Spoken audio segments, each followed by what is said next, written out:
Hey everyone! Tonight we're diving into a story so audacious it seemed almost impossible. A Cold War defection that stunned the world and left the world's most powerful intelligence agencies questioning everything they thought they knew. For months, the CIA believed they had secured a top KGB officer, extracting secrets that could shift the balance of power. Every interaction was monitored, every move calculated, every debriefing considered a triumph. And then, just as suddenly, the entire narrative flipped. One man, trained in deception, psychology, and loyalty, vanished from their control, only to reappear on the other side. Before we dive in, make sure to hit like and subscribe, only if you love uncovering the hidden corners of history. Drop a comment and tell me where you're watching from and what time it is. I love seeing who's awake, discovering these secrets with me across every time, zone, and continent. Now, slow your thoughts. Tonight, we're stepping into the shadows of Washington, Rome, and Moscow, tracing a path of espionage, betrayal, and human cunning. This is the story of Vitaly Yurchenko, the defector who returned, the secrets he carried, and the Cold War ripples that would never fade. The November air in Georgetown was cool enough to bite, but not cold enough to numb. A night when the clink of silverware and the low hum of conversation in a restaurant seemed ordinary, unthreatening, forgettable. It was supposed to be just another dinner, a small indulgence for a man who had, for weeks, lived in isolation under American protection. Vitaly Yurchenko had sat across from his CIA escort, the table between them scattered with glasses and plates, the ritual of hospitality intended to make him feel at ease. He rose at one point, muttered something about needing to stretch his legs, and walked toward the door. No one stopped him. No one thought he would vanish. Yet, moments later, the chair sat empty, the wine glass cooling in silence, and across Washington, the most powerful intelligence service in the world would realize it had lost its prized defector in plain sight. Hours after his disappearance, the quiet streets gave way to whispers of disbelief as news surfaced that Yurchenko had walked through the gates of the Soviet embassy, asked for protection, and declared that he was going home. What had begun as one of the CIA's most celebrated coups of the decade turned in an instant into humiliation. The question that haunted Langley was simple, almost childlike in its bluntness. Had they ever truly had him at all? To understand the magnitude of that night, to feel the weight of betrayal that still lingers decades later, you must follow Yurchenko not from the empty chair in Georgetown, but from the long road that had brought him there.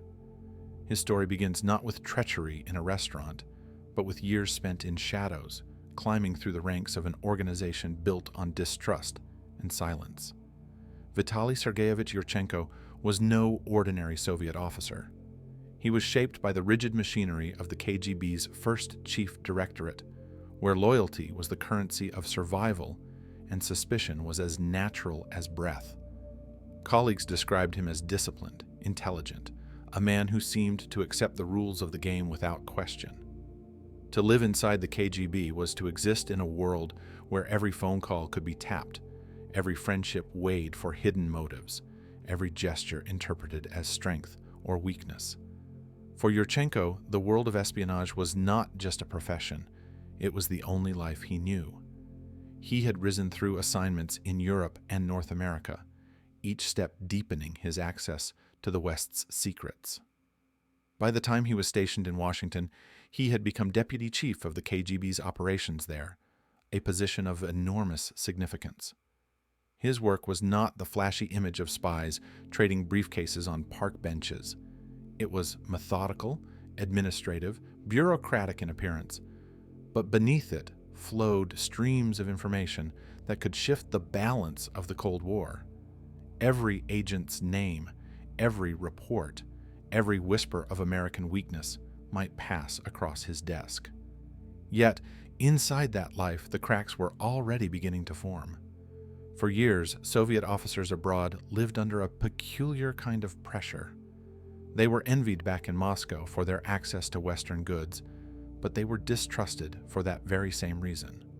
Surveillance was constant, loyalty always in question, and the sense of being both powerful and powerless gnawed at even the most disciplined men.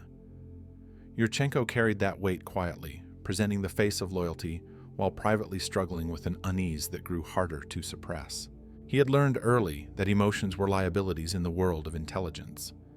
Attachments could be exploited, weaknesses could be turned into pressure points, and longing could unravel the most carefully constructed cover. But no training could fully erase the human need for connection. For Yurchenko, the life of a Soviet intelligence officer abroad was one of quiet loneliness. He had friends, comrades, the carefully managed social circles of Moscow's diplomatic staff, but real intimacy was scarce, genuine trust non-existent. Even whispers of a private life could attract questions. So he buried what could not be shared and soldiered on, day after day, building the facade required of him. The KGB demanded obedience not only to its mission, but to its mythology. Officers were taught that the West was a wasteland of corruption, its promises of freedom hollow, its people shallow and selfish. Yet, when Soviet officers were posted abroad, they could not help but notice the contradictions. Shops filled with goods unavailable back home, streets humming with a vitality absent in Moscow. Strangers who seemed, on the surface, freer than any Soviet citizen could imagine being. Yurchenko, like others before him, saw these things and wrestled with the dissonance between ideology and reality. The more he saw, the harder it became to believe that loyalty was as simple as slogans. In this way, the seeds of his fateful choices were sown long before his walk into the Georgetown night. But for now, in the years leading up to his defection, he was still the KGB officer, still the man Moscow trusted to oversee delicate operations. His position gave him access not only to intelligence streams, but also to the vulnerabilities of his own side. He knew which Soviet agents abroad were restless, which operatives were compromised, which operations teetered on the edge of exposure. He knew, too, the brutal consequences awaiting those who faltered. It is difficult to know exactly when the idea first formed in his mind. Was it in a quiet hotel room, staring at the ceiling after a day of meetings with men who barely concealed their own cynicism? Was it during an evening walk through an American city, watching ordinary people carry on lives unshackled by the paranoia he lived in? Or was it simply the slow accumulation of disillusionment, a drip of doubt that eventually filled the glass to overflowing? What is certain is that by the mid-1980s, Yurchenko was no longer merely serving the Soviet state. He was questioning it. And in espionage, once loyalty is eroded, it is nearly impossible to rebuild. There was also the matter of his heart, a detail that would later seem both mundane and critical. Yurchenko had loved, or at least believed he had, during his years in Canada. A woman there represented, in some small way, the possibility of a life beyond Moscow, beyond the endless cycle of suspicion and duty.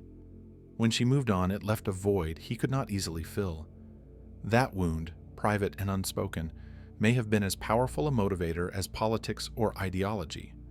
For a man whose life was defined by secrecy, even his longings became state secrets. By the time he was stationed in Washington, Yurchenko's inner conflict had become a silent storm.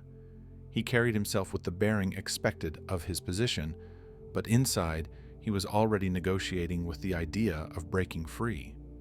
The KGB expected absolute loyalty, yet he had seen enough of the system to know its flaws, its brutality, its indifference to the individuals who served it. In the United States, he saw not only an adversary, but a possible refuge. To defect was to gamble everything: his life, his family's safety, his reputation. But to stay was to continue drowning in disillusionment, trapped in a system that no longer felt worthy of his loyalty. This is where the story gathers its first true suspense. Because for every Soviet officer who considered defection, there were just as many who dreamed of it, but never acted. The price of betrayal was too high, the consequences too severe. The KGB hunted defectors relentlessly, and those who succeeded lived in permanent exile, always looking over their shoulder. To contemplate defection was to contemplate becoming a ghost, cut off forever from the soil of one's homeland. Yet Yurchenko, unlike many others, reached the point where the risk seemed worth the escape. In Rome, in the summer of 1985, he would make the choice that seemed irreversible. But before he reached that point, he remained in Washington, a man balancing on the razor's edge of espionage. His colleagues saw only the mask, the composed Soviet officer, but behind his eyes the storm was gathering strength. Each coded cable he read, each clandestine report he filed, reminded him of the machinery he no longer fully believed in. And each glimpse of the world outside, the shops, the voices, the small freedoms, pulled him further from Moscow's grip. By now, he was a man divided. On one side, the duty to the state that had raised him, trained him, and entrusted him with secrets. On the other, the growing conviction that the life he lived was hollow, unsustainable, and ultimately doomed. That tension, invisible to those around him, would soon erupt into a decision that would shock the world. And yet, the irony of his fate lingers in every detail. Because the man who would soon walk into CIA custody, offering treasures of intelligence and the promise of betrayal against the very system that had defined him, would one day walk out again, returning to the same system as if nothing had changed. The betrayal, it turned out, was not a single act, but a cycle. The night in Georgetown was not the beginning of his story, nor its end. It was merely the moment when all the hidden currents finally broke the surface. Now, as we move forward into the first act of his life that set all of this into motion, remember the empty chair at the restaurant, the untouched glass of wine, the CIA escort waiting in confusion. Remember that betrayal does not happen in an instant. It builds slowly, invisibly, until the moment comes when a man steps out into the night and never returns. He had not been born into privilege, nor into power, but into a country where the state loomed over every choice, where futures were designed not by personal ambition, but by the needs of the party. Vitaly Sergeyevich Yurchenko's early years unfolded in the rigid mold of post-war Soviet society. Like countless boys of his generation, he was taught that the greatness of the Soviet Union was both shield and sword, protector and avenger. In classrooms and barracks alike, the message was repeated until it became a kind of hymn. The West was greedy, decadent, forever scheming to destroy the motherland, and it was the duty of every loyal Soviet to stand guard against that threat. It was not difficult for a bright, disciplined young man to find a path upward in that system, provided he learned the arts of silence and obedience. Yurchenko learned both quickly. Instructors noticed his memory, his ability to retain details, his calmness under pressure. Those qualities mattered in the world of intelligence, where one careless phrase could doom a life. He was recruited into the KGB with the air of inevitability. Once inside, his life became one of constant instruction. Learn the history of betrayal, study the techniques of surveillance, master the art of spotting the enemy's lies. The training schools of the KGB were not designed to create flamboyant adventurers. They molded patient hunters, men who could listen more than they spoke, who could live in foreign lands for years without revealing themselves.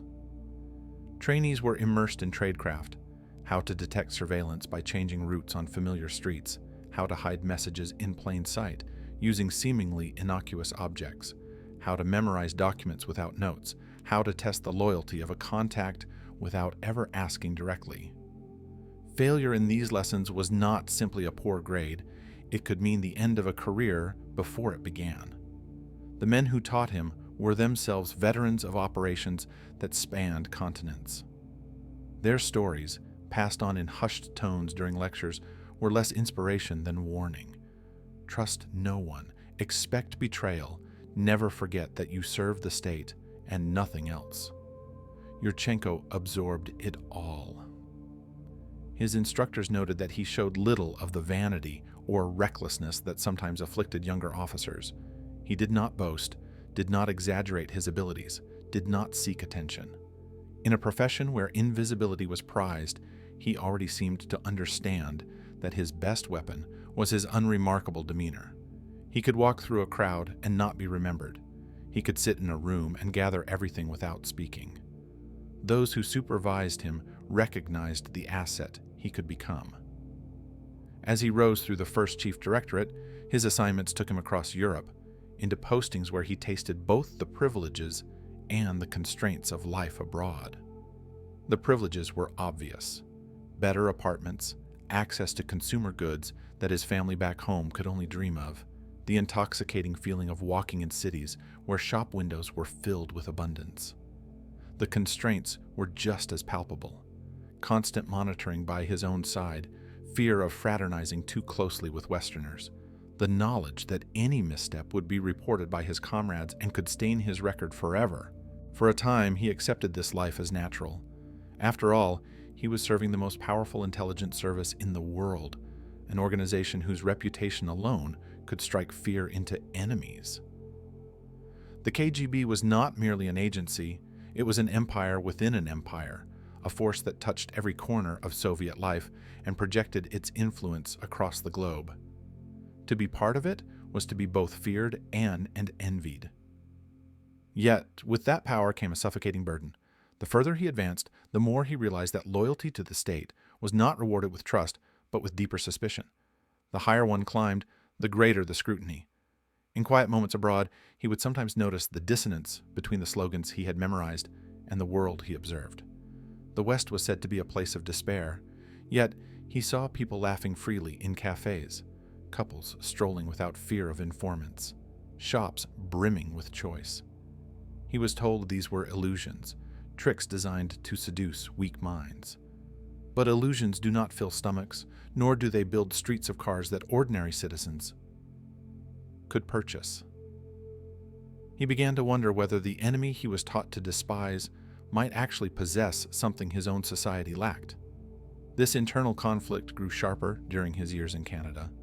There, he allowed himself a brief taste of something dangerously human: affection. He met a woman, shared moments of warmth that felt real in a life otherwise dominated by masks. For a man whose days were built on secrecy and suspicion, the simplicity of companionship felt revolutionary. Yet, such things were fragile in the world of espionage. She eventually moved on, her life flowing in a direction that left him behind. For Yurchenko, the loss was both personal and symbolic. It reminded him that while the system could control his career, his postings, his duties, it could not mend the hollowness inside. That gap widened, feeding the restlessness that would later guide his choices. By the time he was assigned to Washington in the early 1980s, he was no longer the unquestioning loyalist of his youth. Outwardly, he fulfilled his duties with precision. Inwardly, he carried doubts that gnawed at his sense of purpose. His position as deputy chief of the KGB's Washington operations placed him at the center of the Cold War's most sensitive theater. Every meeting, every report, every coded cable was part of the silent duel between two empires. To Moscow, he was a trusted officer. To himself, he was increasingly a man playing a role he was no longer certain he believed in. In Washington, he observed the United States not as a distant adversary, but as a daily reality. He saw the flaws: poverty in the streets, political battles, crime that Soviet propaganda eagerly highlighted. But he also saw vitality, energy, a society where the individual seemed to matter in ways alien to Soviet life. He could not openly acknowledge these thoughts, but he could not entirely silence them either. Each observation became another weight on the scales, tilting him away from loyalty. The world he inhabited was already cracking in 1985. The Soviet Union under Gorbachev was entering a period of uneasy reform. But inside the KGB, change was not embraced. It remained a fortress of suspicion, clinging to its traditions of secrecy and control. Officers like Yurchenko were caught between two forces: a society beginning to shift and an institution determined to hold the line. The strain was immense, and in men who lived with constant access to secrets, that strain could become explosive. When Yurchenko traveled to Rome in August of that year, the thoughts he had carried for so long came to a decision point. Rome was a city layered with history, where ancient ruins stood beside bustling modern avenues, a place where East and West converged in shadows as much as in diplomacy. For Yurchenko, it represented something more, a doorway. He had spent years imagining escape, years weighing the cost of betrayal. Now, in the anonymity of a foreign capital, the possibility of action became real.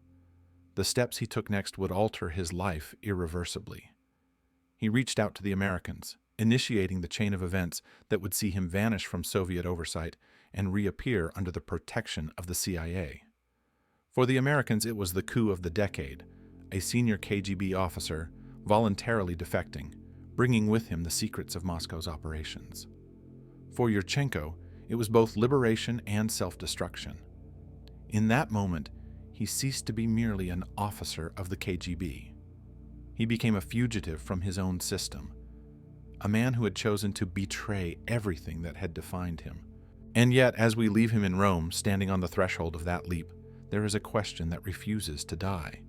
Did he truly believe he was breaking free, or was he already an instrument of the very system he sought to escape? Was his choice a cry of desperation, or was it a move on a chessboard only he and his masters in Moscow could fully see? The answers would not come for months, not until the night in Georgetown, when he walked away from the CIA's protection and back into the arms of the very power he had betrayed. But even here, in Rome, as he prepared to cross the line, the shadows of that future already stretched before him. The air in Rome carried a strange blend of ancient stillness and modern urgency, as if the city itself understood that secrets changed hands here more often than coins at the Trevi fountain. Vitaly Yurchenko moved through its cobblestone streets with the stiff posture of a man at war with himself, each step echoing not only in the narrow lanes, but deep in his chest. The late summer heat clung to his suit, and yet a deeper sweat came from within.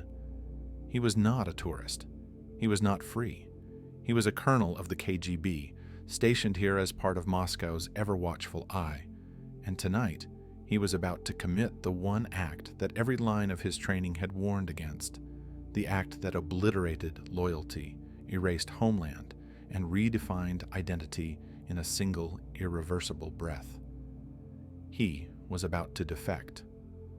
For weeks, the thought had gnawed at him, sometimes appearing in flashes as he walked past the embassies, sometimes gnawing in the sleepless hours when he replayed the life he had lived under Moscow's ceiling of lies. He thought of Canada, of the woman whose smile still haunted him, of the love he had left behind when duty had forced him back to Russia. He thought of the endless eyes, the files, the comrades who were not comrades, but informants, each waiting for the other to slip.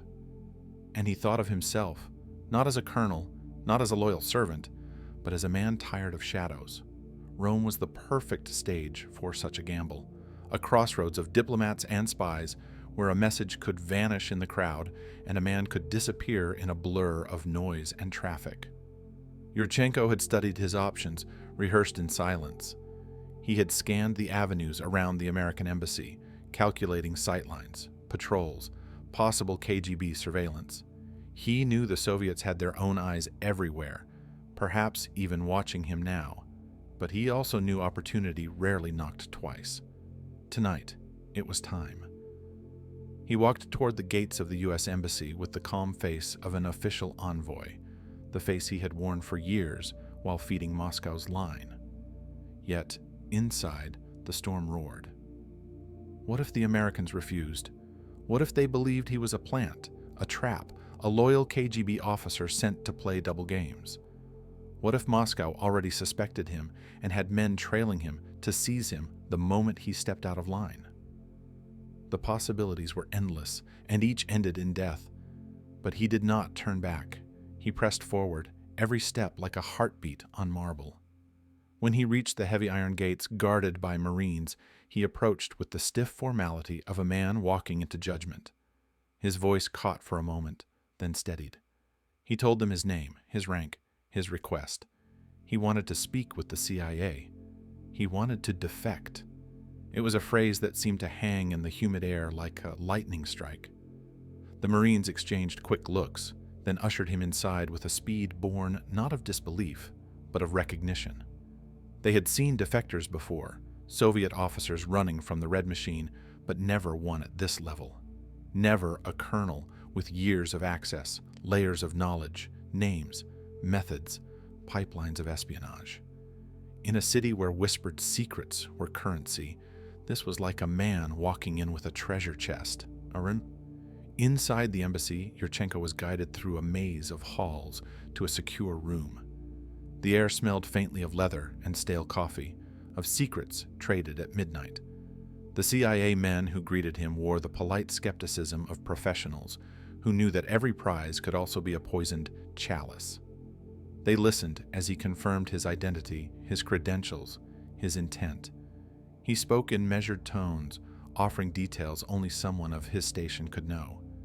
His voice trembled, not from fear, but from the weight of years he was shedding with each word. The Americans did not smile. Not yet.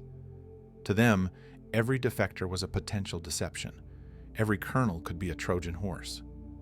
But even in their guarded gazes, there flickered the spark of elation. If he was genuine, if this was real, they were holding in their hands one of the most valuable defectors of the Cold War. A senior officer from the KGB's first chief directorate, trained in counterintelligence, steeped in secrets. A man who had been at the heart of Soviet operations. A man who could tell them where their moles lay, who was betraying them, what Moscow knew. For Yurchenko, the moment was less triumph than exhaustion. He felt the years of indoctrination peel away in layers. He imagined Moscow already sensing his absence, already whispering in smoky rooms about betrayal. He thought of the faces of men who would be questioned, the quiet panic that would ripple through the center when his disappearance was confirmed. He knew the Soviets would not forgive. He knew his name would be cursed, his family questioned, his loyalty rewritten as treachery. Yet for the first time in decades, he felt air enter his lungs without a chain attached. The CIA moved quickly. Within hours, arrangements were made to extract him from Italy. Rome was too dangerous a theater. The Soviets had claws here. The Americans spirited him out with the precision of men used to snatching prizes from the jaws of rivals. A plane, discreet and unmarked, carried him westward, out of the orbit of the Kremlin and into the heart of America. Langley awaited him like a cathedral of secrets. Behind its modern glass and concrete lay the machinery of a nation's hidden wars, and tonight it hummed with a rare note of victory. In the corridors where analysts whispered and directors paced, word spread like electricity. A KGB colonel had walked in. Not a minor officer, not a courier, but a colonel, with the kind of access that could rewrite counterintelligence maps. For men who had spent years bleeding from moles and betrayals, it felt like a sudden surge of light in a room long kept dark. The first debriefings began with polite caution. They asked him to recount his career, to trace the arc of his assignments. He spoke of his early days in training, of his postings abroad, of the intricate methods the KGB used to control its officers and recruit agents. His voice was calm, precise, each detail offered with the detachment of a man who had long ago rehearsed his lines. Yet, beneath the calm, the American sensed something else, a well of fatigue, a man not merely betraying a system, but escaping it. As the hours stretched into days, the CIA handlers began to allow themselves the taste of triumph. The details he gave checked out. The names, the dates, the methods, all aligned with pieces they already knew and filled gaps they had struggled to close. He was genuine. He was theirs. And in the Cold War, where knowledge was the sharpest weapon, they now held a blade forged in the Kremlin's own fires. Still, in the quiet hours, Yurchenko's mind wandered. He thought of Moscow's silence, the long pause before the storm. He imagined the questions, the suspicion falling on colleagues, the eyes narrowing in corridors he would never walk again. He thought of the love he had lost in Canada, the dream of a life unshadowed by files and orders. In those moments, the elation of defection softened into something more fragile, a longing, an ache that no intelligence triumph could erase. The CIA celebrated quietly, but celebration nonetheless. Directors congratulated their men, analysts sharpened their pencils, and the word windfall was whispered in rooms where usually the vocabulary was of loss. Yurchenko's presence was a balm for the wounds left by traitors, by the stinging memory of Aldrich Ames still to come, by the ever-present fear that somewhere in their midst, Moscow had ears. For now, the balance seemed to tilt. But no victory in espionage is ever pure. Even as the Americans built their confidence, a shadow lingered. The question was not only what Yurchenko could give, but what he wanted in return. His requests were modest, his demeanor calm, but to seasoned officers, even calm could be a mask.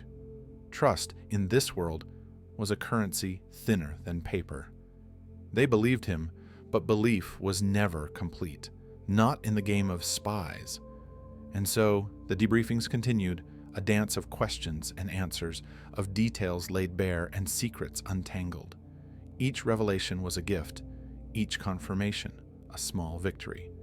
Yet, in the undercurrent of triumph, there remained the haunting possibility that one day, perhaps soon, this victory might twist into something else. That the man they had welcomed as a savior might, in time, reveal himself as something more complicated, more dangerous. For now, however, in the summer glow of Langley's quiet celebration, they let themselves believe. They let themselves imagine that the tide had shifted, that Moscow had lost a son, and Washington had gained a treasure. Vitaly Yurchenko sat in their rooms, drank their coffee, told them his stories. And outside the walls of Langley, the Cold War ground on, unaware that a single man's choice in Rome had just altered its course, or perhaps set in motion the cruelest trick of all. Vitaly Yurchenko's defection in Rome was recorded as one of the most high-level walk-ins of the 1980s. He was not an officer with peripheral access, but a career KGB counterintelligence specialist holding the rank of colonel in the First Chief Directorate, the service responsible for foreign intelligence.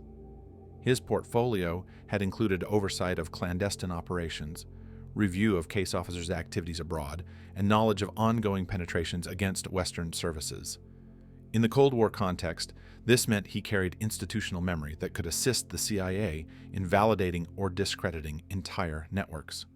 Upon presenting himself at the U.S. Embassy in Rome in August 1985, Yurchenko identified himself by name, rank, and service, and requested immediate contact with American intelligence personnel. U.S. Marine Guards on duty referred him to the station officers, who verified his credentials against standing lists of known KGB personnel. His knowledge of internal First Chief Directorate organizational structure, including the layout of directorates and subunits, provided preliminary confirmation. Embassy officers escalated the matter rapidly. Within hours, arrangements were made to extract him from Italy under controlled circumstances to prevent KGB surveillance or interference. The CIA arranged for discreet exfiltration. Using official U.S. government transport, Yurchenko was flown from Rome to Washington, D.C. under security protocols designed for handling high-value defectors. He was received at headquarters in Langley, Virginia, and placed under protective custody. Defectors at this level were normally housed in secure facilities, provided with 24-hour surveillance, and restricted in communication until full debriefings had clarified intent and reliability. Initial assessments emphasized both the extraordinary potential value and the inherent risks.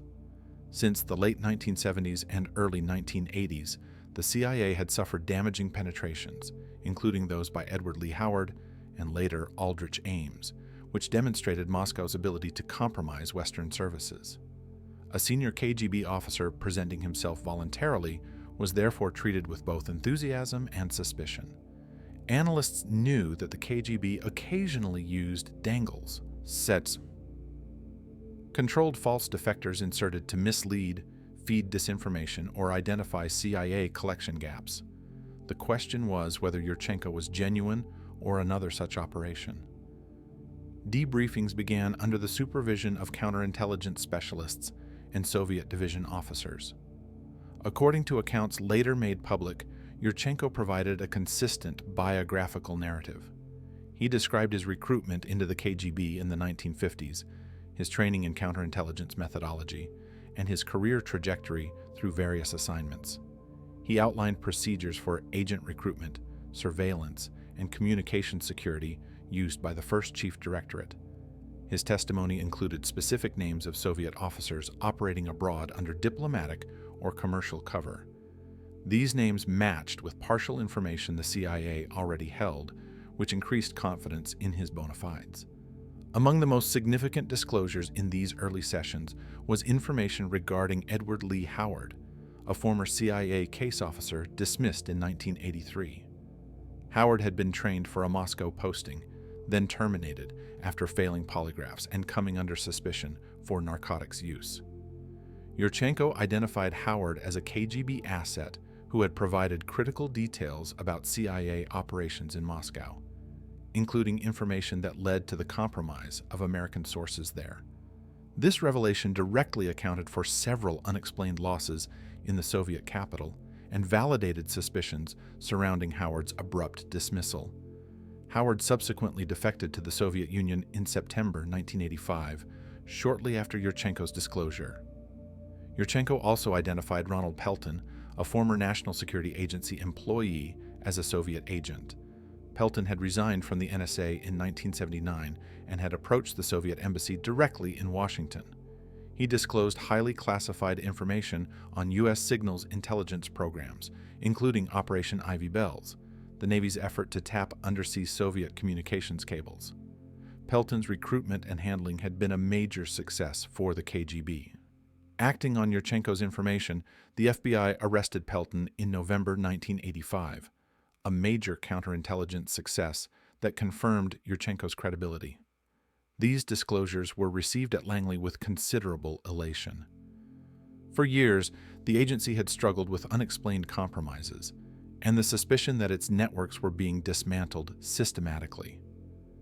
Yurchenko's testimony provided concrete explanations, actionable leads, and a sense of operational clarity. Internally, briefings were circulated to senior leadership, and the Director of Central Intelligence considered the defection a high-profile breakthrough. The debriefing process, however, was meticulous and prolonged. Sessions typically lasted several hours a day over weeks. CIA officers pressed Yurchenko for precise details: dates of assignments, names of KGB case officers, identities of recruited agents, technical tradecraft. He was questioned repeatedly on his motivations for defecting. His stated reasons were disillusionment with the Soviet system, frustration with corruption, and personal unhappiness, particularly the loss of a relationship in Canada. He emphasized his desire for a new life in the United States. His demeanor was described as calm, reserved, and cooperative, though he occasionally displayed detachment when discussing personal matters. Security protocols required cross-checking all statements against existing intelligence files. Analysts compared his descriptions of KGB organizational structure with prior defectors' accounts, looking for contradictions. They examined his account of meetings, personnel rosters, and operational practices. His disclosures were largely consistent with established patterns. The arrest of Pelton and confirmation of Howard's betrayal provided hard evidence of his reliability. Despite the successes, caution remained.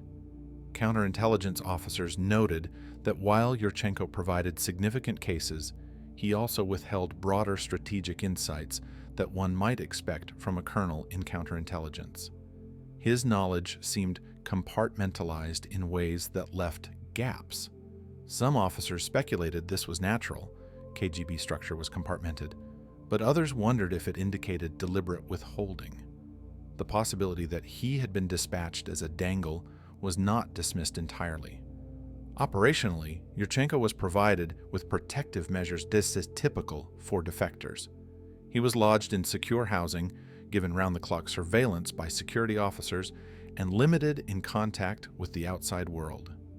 He was given controlled exposure to American society, supervised outings, meetings with carefully vetted individuals, to acclimate him and build rapport. His physical security was a priority, as the KGB had a record of abducting or assassinating defectors abroad. Within the CIA, morale lifted. After a series of setbacks and embarrassments, the successful exploitation of Yurchenko's information seemed to restore confidence. The arrests of Pelton and the exposure of Howard were presented as concrete wins. Senior leadership emphasized these outcomes in briefings to oversight bodies and in classified memoranda. Yurchenko's arrival was characterized internally as one of the most valuable walk-ins of the decade. Yet, beneath the optimism, unease lingered. Analysts noted inconsistencies in his personal narrative. He displayed little enthusiasm for long-term resettlement. He spoke of his Canadian love interest with lingering regret, suggesting unresolved personal attachments. He did not show the kind of forward-looking engagement that other defectors often demonstrated when building new lives in the West. These observations were noted, but not treated as disqualifying at the time. As summer turned to fall in 1985, Yurchenko remained in CIA custody, still under debriefing and still treated as a high-value source. He had delivered critical intelligence, vindicated suspicions, and exposed vulnerabilities. From a technical perspective, his information was judged authentic. From a human perspective, however, questions remained. What did he truly want? Would he adapt to life as a permanent defector? Or did his calm reserve conceal motives yet undisclosed? For the CIA, the calculus was clear. The intelligence windfall outweighed the uncertainties. Each confirmed disclosure represented months or years of counterintelligence work accelerated by a single defector. His presence was a propaganda blow to Moscow, proof that even high-ranking KGB officers could choose to abandon the system. And yet, history would show that the story was not concluded. By November 1985, the CIA believed it had achieved a decisive counterintelligence victory. Arrests were made, programs secured, and leaks explained. Yurchenko continued to sit in their secure facilities, answering questions, drinking their coffee, and providing the kind of clarity intelligence officers craved. But beneath that surface, currents moved in another direction, currents that would soon pull him back across the divide. The streets of suburban Washington were quieter than the corridors of power, quieter than the hum of foreign embassies, quieter than the ever-present tension that had defined Vitaly Yurchenko's life for decades. He moved among them with a careful neutrality, the same neutrality that had served him so well in Rome, in Canada, in Moscow, in every corner of the Cold War theater. But here, in the seeming calm of the American capital and its outskirts, a different kind of pressure began to weigh upon him. He was no longer a colonel with the KGB behind him, no longer a man with directives from Moscow guiding every action, no longer the master of surveillance or the hunter of traitors. He was a man in a new country, under the protection of strangers, required to answer endless questions, and most insidiously, required to live a life without the framework that had always defined him. The initial weeks were a blur of debriefings, background checks, and carefully controlled outings intended to acclimate him to his new environment. Langley had its procedures: defector integration officers, psychologists, handlers. They moved him into a secure facility, provided him with daily briefings on U.S. society, and monitored his every movement. Even simple acts, walking to the corner store, crossing a street unescorted, were measured and approved. Yurchenko understood the logic. He had lived in surveillance his entire life. Yet there was a difference here. In the KGB, every restriction had a purpose, every rule a logic enforced by fear. Here, the rules were enforced by caution, by the careful desire to preserve life and intelligence, and that difference only deepened the disorientation. The first nights were the hardest. Sleep did not come naturally. His mind replayed events over and over: the steps to the embassy gate in Rome, the hours of waiting for recognition, the questions, the first flight to Washington, the sterile halls of Langley. In the stillness, memories pressed like weight against his chest: colleagues he had trained, missions he had authorized, agents he had overseen. They were ghosts now, silent figures he could neither contact nor aid, men and women whose fates were already in motion, unaware that one of their own had walked across the divide. Guilt mixed with relief, confusion with calculation. He had defected, yet part of him remained suspended between worlds, neither here nor fully gone from the one he had left. Even in the midst of controlled routines, cracks began to appear. Conversations with CIA handlers were polite, precise, and often probing.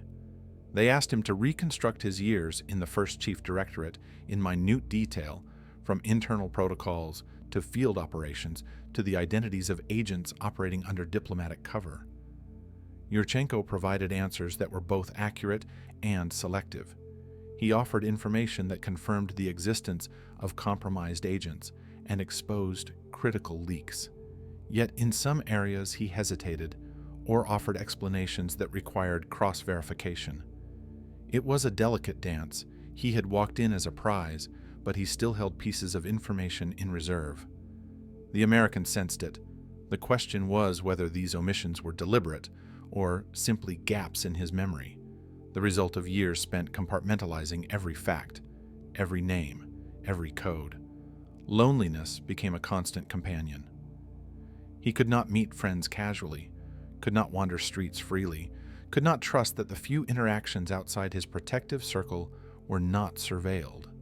Every phone call, every letter, every face he encountered could be a threat. Even food, clothing, simple daily routines required adjustments. Small freedoms that Americans took for granted were foreign, dangerous, and anxiety-inducing. He had once observed the West from the lens of an outsider, a KGB colonel calculating surveillance, and now he lived inside it, stripped of his authority, stripped of his certainties. The dichotomy was profound. He had escaped the machine that had bound him, yet he was now trapped in another, equally rigid and invisible, defined by rules of caution and protection. The debriefings themselves were relentless. They lasted for hours each day, testing both stamina and intellect. Analysts asked him to recount meetings with agents abroad, his methods of recruitment, the inner workings of Soviet counterintelligence, the manipulation of disinformation. Yurchenko complied, but the process became psychologically taxing. Each revelation brought him closer to the edge, forcing him to relive his service and to recognize how deeply he had been part of a system built on deception. He began to see patterns not only in the KGB's operations, but in his own thoughts. How deeply the machinery of secrecy had shaped him, how the habits of silence and compartmentalization had become a second nature. Yet it was not only the analytical pressure that weighed on him, it was also the emotional toll. Isolation was compounded by the absence of personal connection. His Canadian love, the memory of her face, haunted him not as a fantasy, but as a tangible loss, a reminder that defection severed not only professional ties, but intimate ones as well. Each day in the United States became a meditation on absence, absent colleagues, absent homeland, absent love. He was a man in motion but frozen, a participant in life yet denied the ordinary pleasures and certainties that anchor a person to a place and a time. And then there were the doubts. The cracks in his narrative began to reveal themselves subtly. Was he truly welcome? Were the Americans as pleased with him as they claimed, or did they suspect his motives? The CIA celebrated the arrests of Ronald Pelton and confirmed Edward Lee Howard's betrayal, but Yurchenko understood that even victory had its dangers. Each success raised stakes. Each revelation potentially endangered him. Because exposure meant Moscow would know, and Moscow was neither forgiving nor forgetful. The fear was constant, low grade but insistent, a specter of surveillance that might exist anywhere, a shadow in every corridor, a whisper in the night. Days bled into weeks. Handlers noted his calm exterior but detected occasional lapses, distracted glances, long pauses when answering questions, fleeting expressions of doubt or longing. Psychologists recorded signs of stress, signs of dislocation. A man who had spent decades operating in a world defined by absolute clarity, loyalty to state, obedience to hierarchy, now navigated ambiguity, unsure whether his sacrifices had secured freedom or merely replaced one cage with another. The more he revealed, the more he wondered whether he had truly escaped or simply exchanged masters. In this isolation, Yurchenko began to reflect on his identity. He had been trained to be a collector, an observer, a manipulator of information. He had excelled at compartmentalization, creating layers of thought that insulated him from danger and allowed him to function in complex operations. Now, stripped of operational authority, he saw those skills reflected back at him in a new context. He observed his own reactions, cataloged his emotions, analyzed his own behavior. It was an introspection born of necessity, a survival tactic that mirrored the very methods he had once employed against others. His reflections extended to the broader Cold War landscape. He had defected to the West, yet he understood the war was far from over.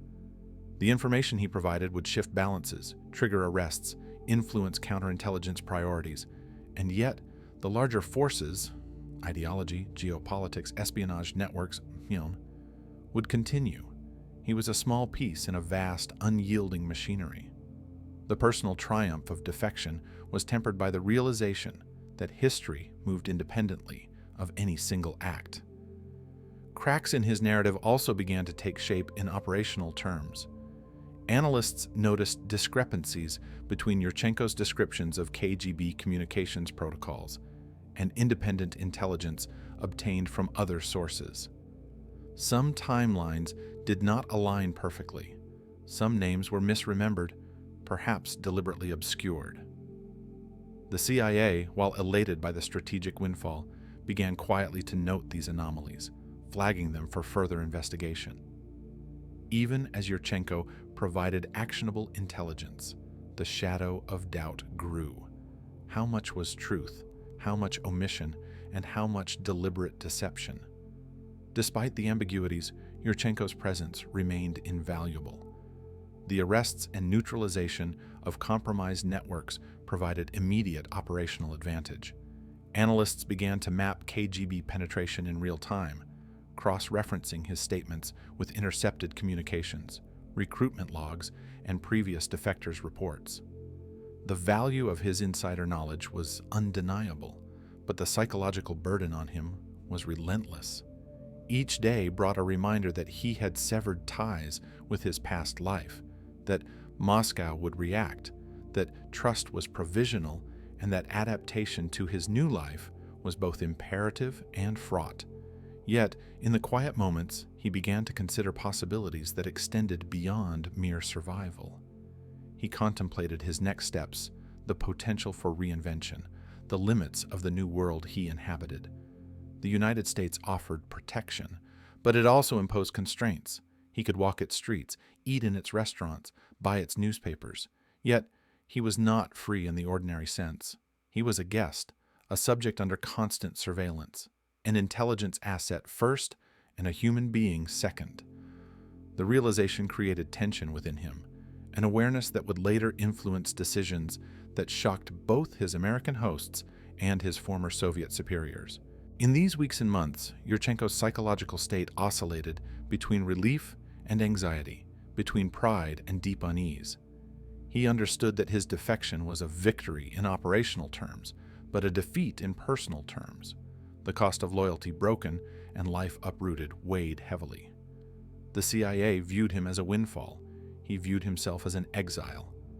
Isolation and the psychological impact of abrupt cultural immersion exacerbated the pressure, and his natural inclination to secrecy made him a man ever watchful, ever analyzing, never fully present. The first cracks in the narrative, subtle yet persistent, would later foreshadow events that no analyst could have predicted. Even as he delivered intelligence, even as arrests were made, even as he integrated into the secure routines of American life, Yurchenko's inner world remained a labyrinth of doubt, calculation, and latent desire for something undefined. He had defected physically, but his loyalty, his identity, his need for certainty remained unsettled. The human mind, trained for decades in compartmentalization and subterfuge, does not shift allegiance overnight. The CIA would learn this in the months that followed, as the very man they had celebrated as a triumph began to act in ways that would challenge their understanding of defection, trust, and betrayal. By the end of 1985, Yurchenko had provided weeks of high-value intelligence. Yet, he was no longer simply an asset. He was a question.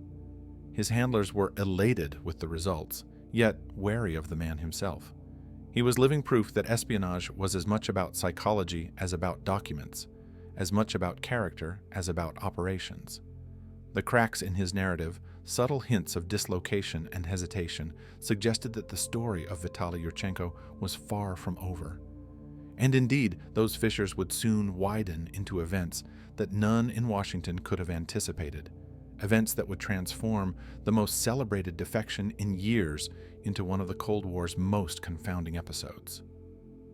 By the winter of 1985, Vitaly Yurchenko's existence in the United States had settled into a precarious rhythm, a rhythm defined less by freedom than by the weight of constant observation and the invisible chains of expectation. The CIA had celebrated his arrival as a victory, as if a storm had broken in their favor and light had poured into the long corridors of counterintelligence. Yet, for Yurchenko, the storm had merely shifted. The landscape was now a different kind of battlefield, one where the enemy was not only external but internal, a battlefield where shadows moved inside walls, where loyalty and fear intertwined in ways that no intelligence report could fully capture. He walked through the streets of suburban Maryland with the careful gait of a man aware that his every movement could be monitored, that in any reflection, any passerby, any stranger, the past might be waiting. Even as the CIA cataloged the intelligence windfall he had delivered, arrests made, leaks closed, compromised agents identified, there were whispers of unease among his handlers. The first cracks had become faint fissures.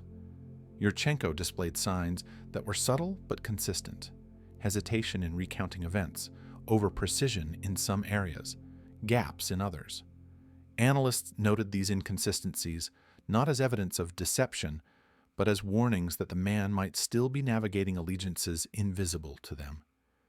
He was polite, cooperative, and meticulous, yet beneath that exterior something simmered: a restlessness, a need unfulfilled, a lingering attachment to a life that had not yet relinquished its grip.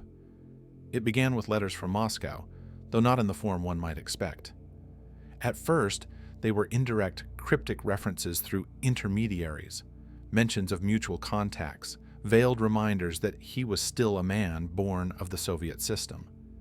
There were warnings embedded in mundane reports, subtle implications that his absence had been noted, and that consequences might follow should he fail to conform to the expectations of the KGB. The messages were carefully designed to unsettle, to introduce doubt without overt threat. But Yurchenko, trained for decades in the art of reading subtext, recognized them immediately. The machinery of the KGB had found its way across the Atlantic. He was no longer only a defector. He was a prize in play, being evaluated, monitored, and perhaps manipulated. Paranoia, once a professional tool, became a personal burden. Every phone call that rang unexpectedly made him flinch. Every shadow at the edge of his peripheral vision demanded attention. Even within the safe confines of CIA-provided housing, he felt the tremors of surveillance. He knew, intellectually, that the KGB lacked direct access in the United States, but he also knew the reach of the Soviet intelligence apparatus was vast, capable of penetrating through agents of influence, compromised contacts, or subtle means of coercion. Each day he performed a delicate mental calculus. Whom could he trust? What could he reveal? What could be misinterpreted? What could be weaponized against him? Within Langley, internal discussions grew more urgent. Some officers began to wonder whether Yurchenko's calm demeanor was a mask, whether his cooperation was genuine or calculated. He had provided verifiable intelligence, yes, but the very magnitude of his knowledge meant he could conceal even more. Questions arose. Had he been dispatched as a dangle to identify CIA weaknesses, or was he a true defector struggling under the weight of dislocation? The higher the value of the information, the higher the stakes for deception.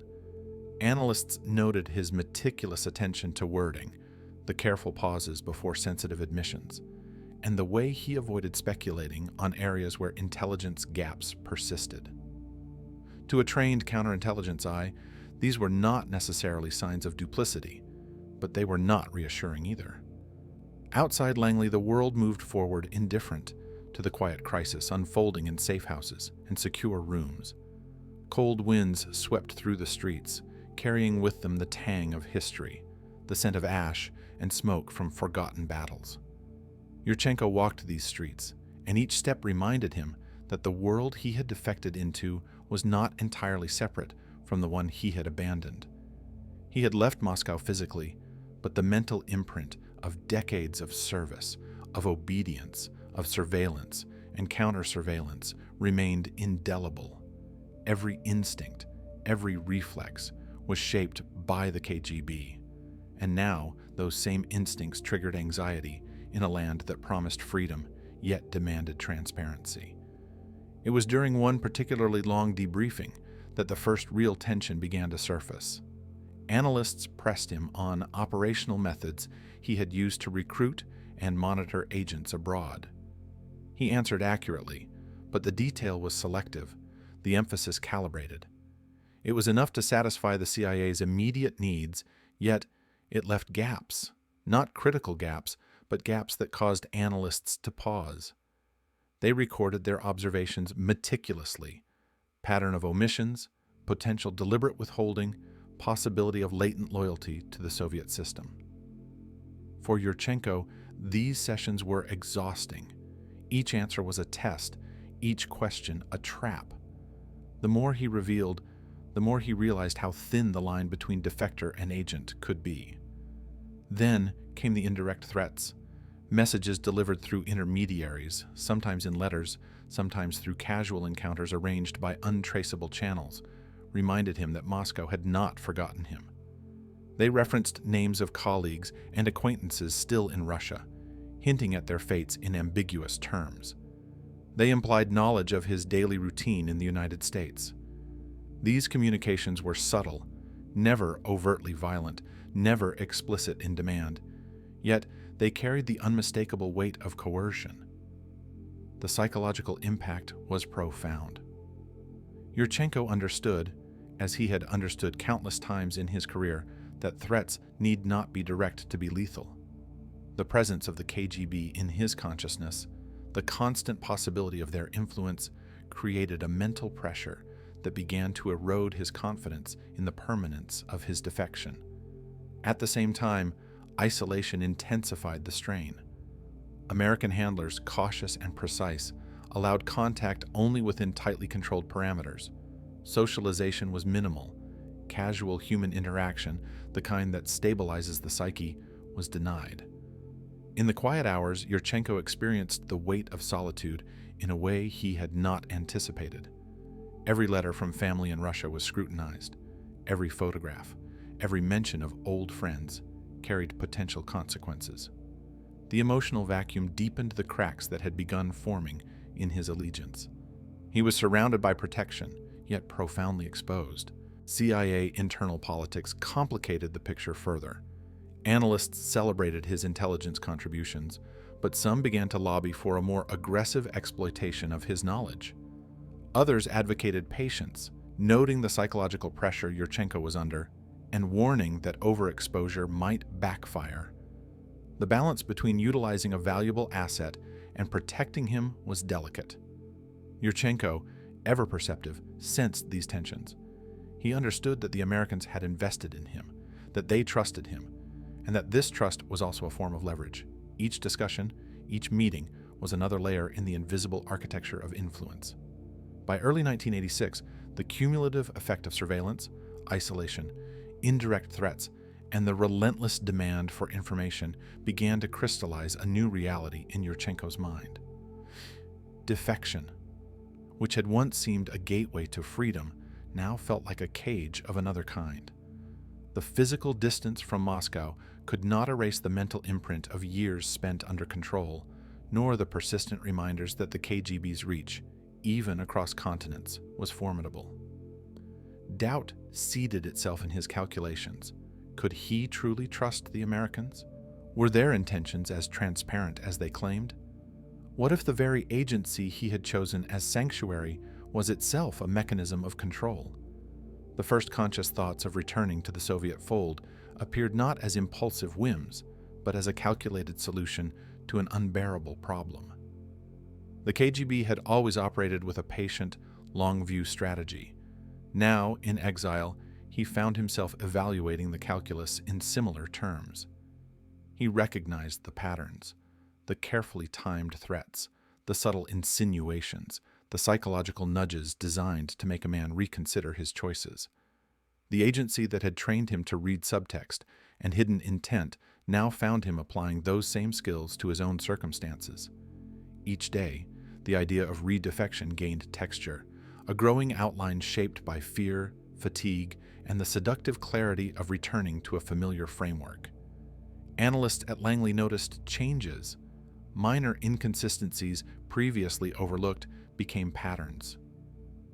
Yurchenko's demeanor shifted subtly, less engagement in discussions, more focus on the past than the present, longer pauses before revealing operational details.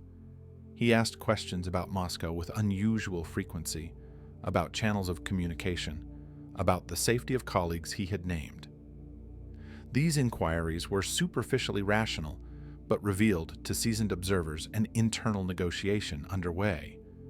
Yurchenko was not merely cooperating, he was evaluating, calculating, and repositioning himself within a world that no longer entirely belonged to him. By mid-1986, the countdown had begun.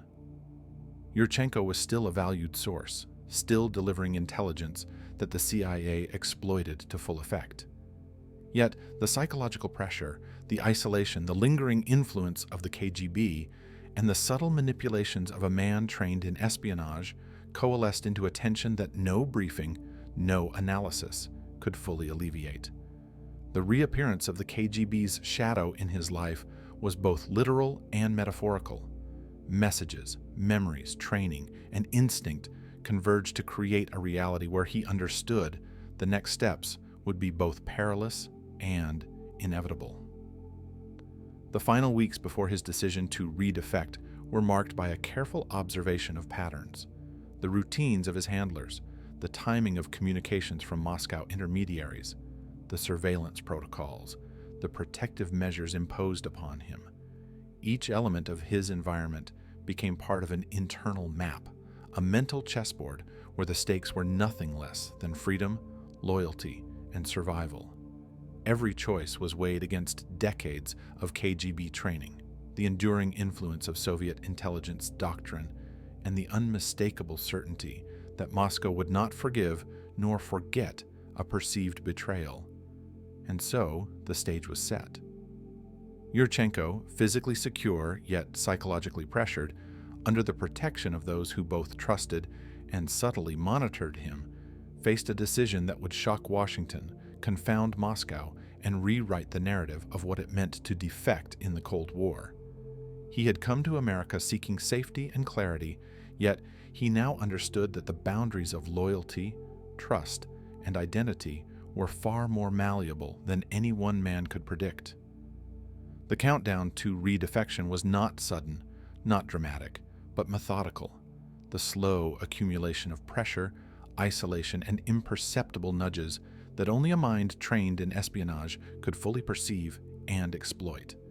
Each moment, each day, tightened the invisible spiral, leading him inexorably toward the choice that would eclipse his initial defection and create one of the most confounding intelligence episodes of the decade. The morning of December 14th, 1985 began in Washington as it often did. Gray skies pressed down over the city, fog curling across the Potomac, commuters shuffling to offices, children boarding buses, and the machinery of government humming with its usual unnoticed precision. Within the secure walls of Langley, however, the quiet air was shattered by news that would reverberate through the intelligence community for decades. Vitaly Yurchenko, the celebrated defector whose walk-in had been hailed as one of the greatest coups of the decade, had disappeared. Not a whispered rumor, not a fleeting alarm, but a confirmed, undeniable absence. He was gone. The man who had provided actionable intelligence on Edward Lee Howard, Ronald Pelton, and countless KGB operations abroad, the man whose cooperation had filled gaps in years of painstaking counterintelligence work, had vanished without warning, leaving behind a trail of questions, chaos, and a gaping wound in American intelligence operations. Panic and disbelief swept through Langley like wildfire. Analysts scrambled to piece together what had happened.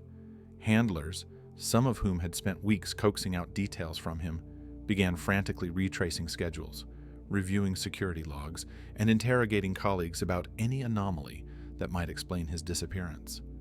Every camera feed, every sign-in sheet, every check-in point was examined with near obsessive intensity.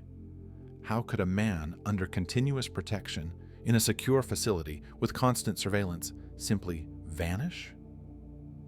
The very notion seemed impossible, yet it had occurred. The realization that Moscow had somehow orchestrated or anticipated his escape produced a chill that spread from the lowest-ranking officer to the director himself. Meanwhile, across the Atlantic in the Kremlin, there was triumph. Soviet intelligence had anticipated the psychological strains imposed on defectors, had foreseen the vulnerabilities in the U.S. handling of such high-value assets, and had meticulously prepared contingencies for their return. Yurchenko's disappearance was not a random event. It was the culmination of years of conditioning, both from his upbringing in the Soviet system and the careful nudges and veiled communications that had continued from Moscow while he was in Washington. To the KGB, this was vindication, a lesson in patience, a demonstration of operational superiority, a reminder that even the most celebrated defections could be reversed with precision and subtlety. The CIA's reaction was a mix of disbelief, frustration, and self-recrimination. How had the agency misjudged him? How had their protocols failed to prevent his disappearance? Every routine that had been put in place to secure him, surveillance teams, secure housing, background checks, controlled outings, was suddenly cast into question. Analysts combed through the transcripts of debriefings, searching for any hint of premeditation, any sign that he might have been withholding information or deliberately manipulating perceptions to create an escape opportunity. They found little conclusive evidence. What they found instead were subtle patterns, questions he had asked about Moscow's capacity to monitor his communications, his lingering attention to colleagues he had named in Russia, his frequent inquiries about potential intermediaries. These small, previously noted behaviors now assumed an ominous significance. The security implications were staggering. For years, the CIA had counted Yurchenko's intelligence as reliable. They had acted on his information to arrest agents, neutralize leaks, and reconstruct compromised networks. Now, the sudden reversal meant that some of those actions might have been anticipated by Moscow, and in some cases possibly exploited. Agents previously exposed or neutralized might have been part of a broader strategy, designed to manipulate U.S. operational responses, to feed disinformation, or to test the limits of American reaction. The fallout was not merely embarrassment. It was a systemic shock, a reminder that in the game of espionage, a single individual could alter the landscape dramatically and irreversibly.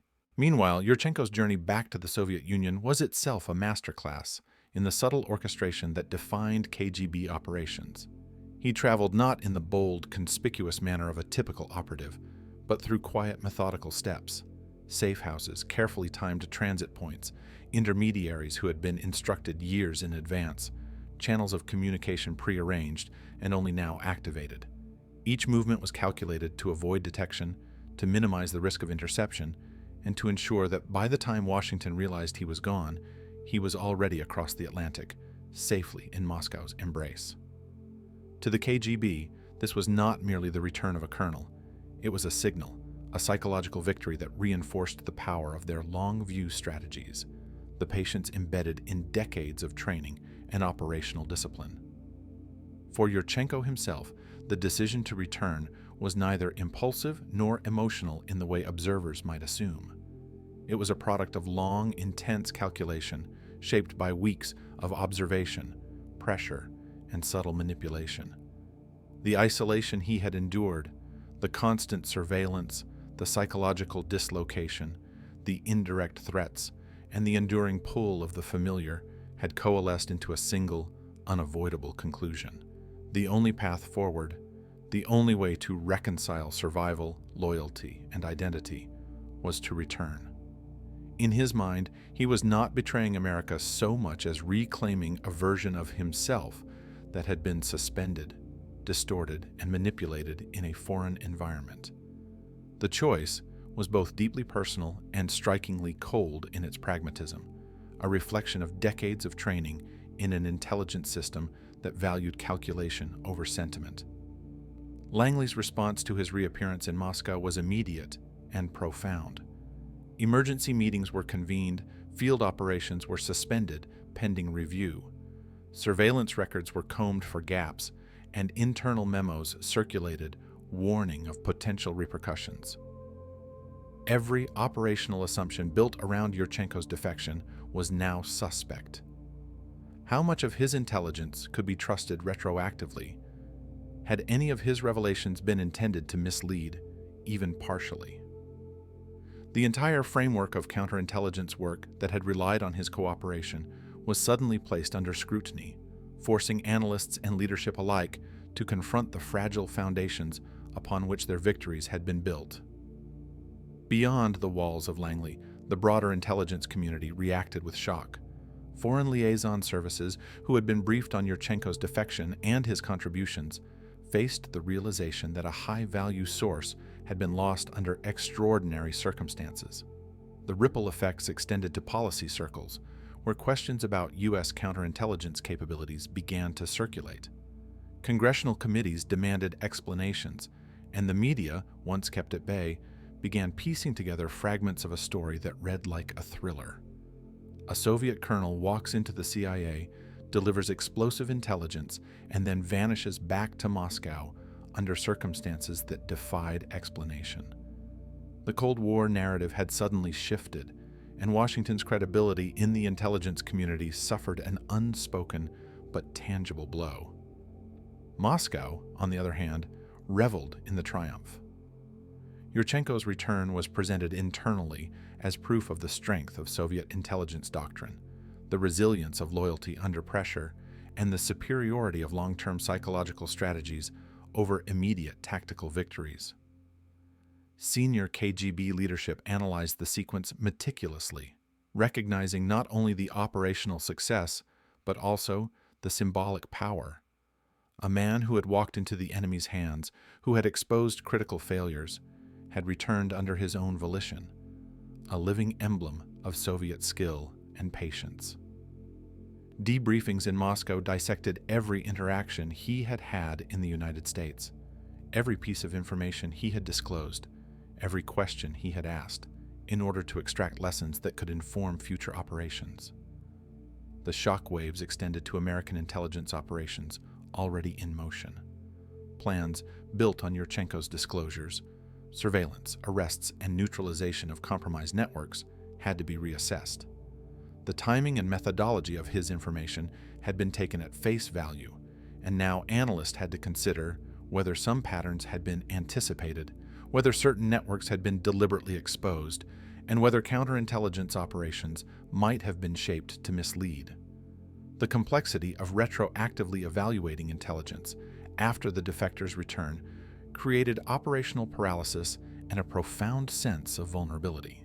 Within Langley, the personal reactions of analysts ranged from frustration to despair. Some had invested months of meticulous work in cultivating his cooperation, developing trust, and validating his intelligence. They were forced to confront the reality that their careful efforts, while yielding immediate results, had also underestimated the resilience of the adversary and the subtlety of human psychology. Supervisors, while maintaining official calm, privately acknowledged the humbling lesson. No matter how sophisticated the systems, no matter how secure the procedures, human elements, motivations, loyalties, and frailties could override even the best laid plans. Yurchenko himself now back in Moscow, reflected on the operation with a mixture of satisfaction, calculation, and exhaustion. He had navigated the most dangerous and complex environment of his life, exercised decades of training, and emerged with his safety secured. He had endured psychological pressure, isolation, and the meticulous watchfulness of a foreign intelligence agency, yet had maintained agency over his fate. In doing so, he had demonstrated a profound understanding of both human behavior and institutional dynamics, proving that the mind of a skilled operative could manipulate, endure, and ultimately control circumstances that seemed beyond its reach. The Cold War fallout was immediate and symbolic. The CIA faced embarrassment at the highest levels. Moscow celebrated a strategic and psychological victory, and the very concept of defection, a staple of intelligence lore, was transformed. Analysts and historians would later debate whether Yurchenko's actions were purely personal, a reflection of his individual psychology, or part of a broader KGB strategy in which the defector was a tool, a weapon, and a test of American intelligence rigor. The truth, as often in espionage, was layered, ambiguous, and resistant to simple explanation. In the weeks following his reappearance, Yurchenko provided Moscow with an unparalleled debriefing. A detailed account of CIA procedures, the operational structure surrounding his defection, the methods of his handlers, and the timing of U.S. intelligence exploitation of his disclosures. Each revelation allowed the KGB to close operational gaps, anticipate future counterintelligence responses, and refine procedures for handling high-value defectors. The psychological impact on American agencies, meanwhile, was deep and enduring. The realization that a single individual could nullify months of planning, disrupt ongoing operations, and create uncertainty in the minds of senior analysts, reshaping strategies and operational assumptions across multiple theaters of espionage. The narrative of Vitaly Yurchenko's defection and redefection became a cautionary tale, repeated in intelligence circles, scrutinized in congressional hearings, and analyzed by historians. It illustrated the fragility of trust, the power of psychological leverage, and the unpredictability of human behavior, even in highly controlled circumstances. For Moscow, it was a triumph of doctrine, patience, and training. For Washington, it was a lesson in hubris, vulnerability, and the profound complexity of human intelligence work. For Yurchenko himself, it was a confirmation of the truth he had always understood. In the shadows of espionage, loyalty is never absolute, and survival is a strategy as much as a moral choice. The morning after the news broke, Langley seemed to breathe differently, not with relief or routine, but with the sharp, jagged inhale of collective anxiety. Vitaly Yurchenko's disappearance and sudden return to Moscow had left a vacuum that no one within the agency could fill. Analysts scoured the city, the secure houses, the routes he had traveled, trying to trace a path that would explain the inexplicable. Every timeline, every security procedure, every safeguard that had been meticulously planned and executed now appeared in retrospect to be flawed. The weight of oversight, of presumed control, settled over the agency like an oppressive fog.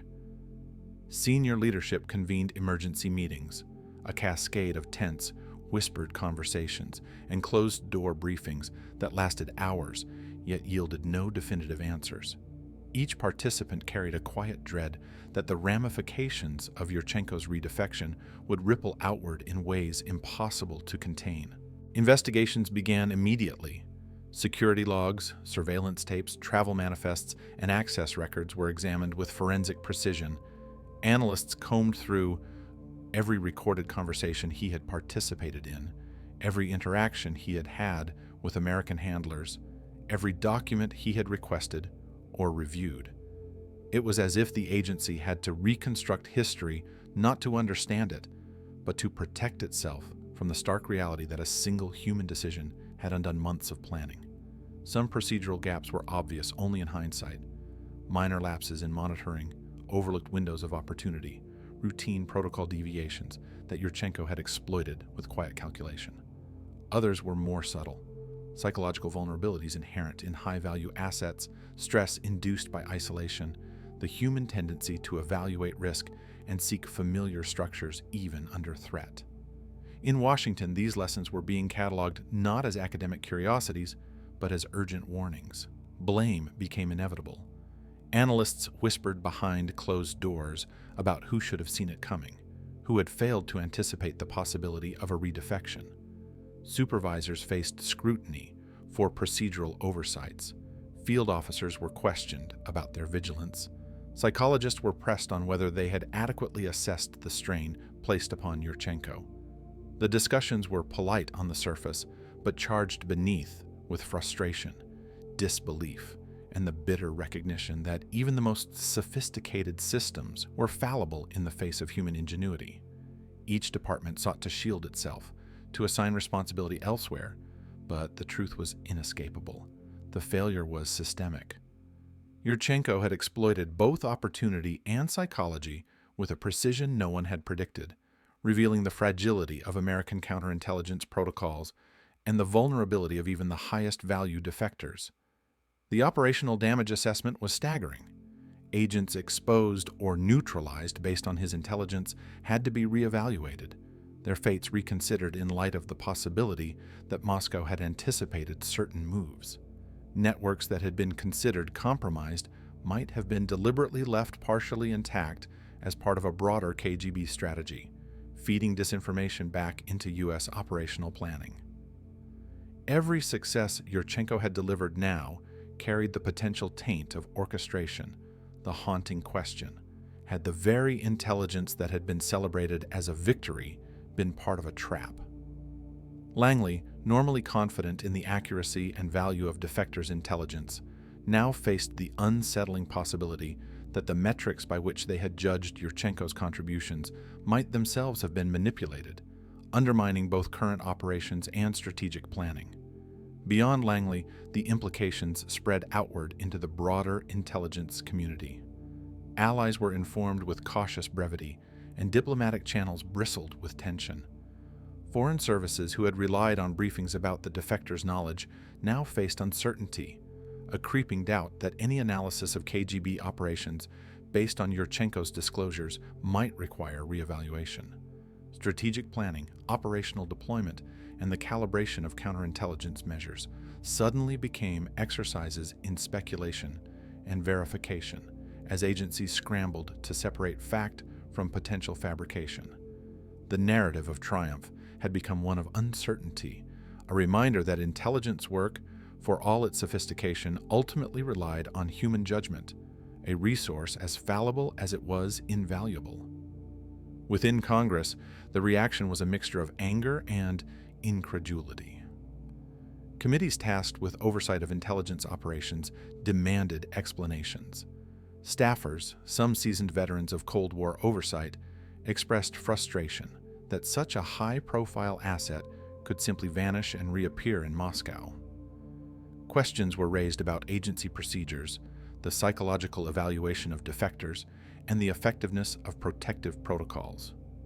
Publicly, officials framed the event carefully, mindful of national security, but privately, the language was stark.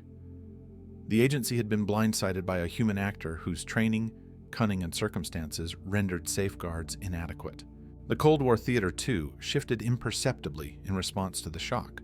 Soviet propaganda quietly leveraged the episode as evidence of psychological and strategic superiority, framing Yurchenko's redefection not merely as the return of a loyal operative, but as proof of the inviolable power of the KGB.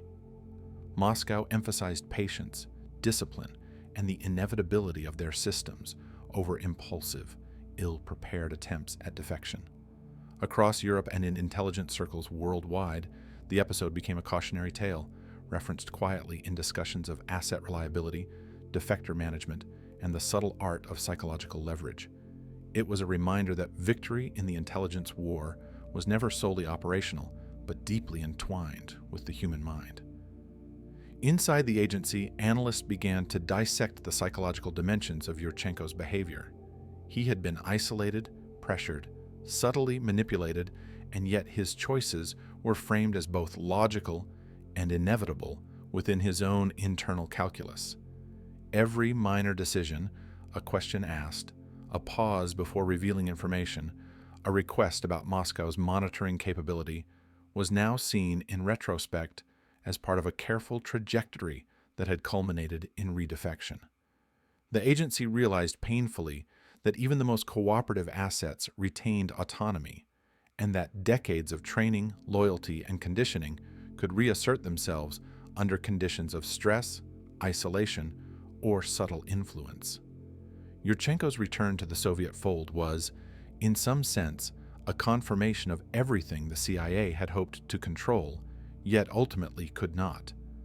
Operational repercussions were immediate. Intelligence derived from Yurchenko's debriefings was now subject to reinterpretation. Arrests made and networks disrupted had to be reviewed. Was the timing coincidental or orchestrated?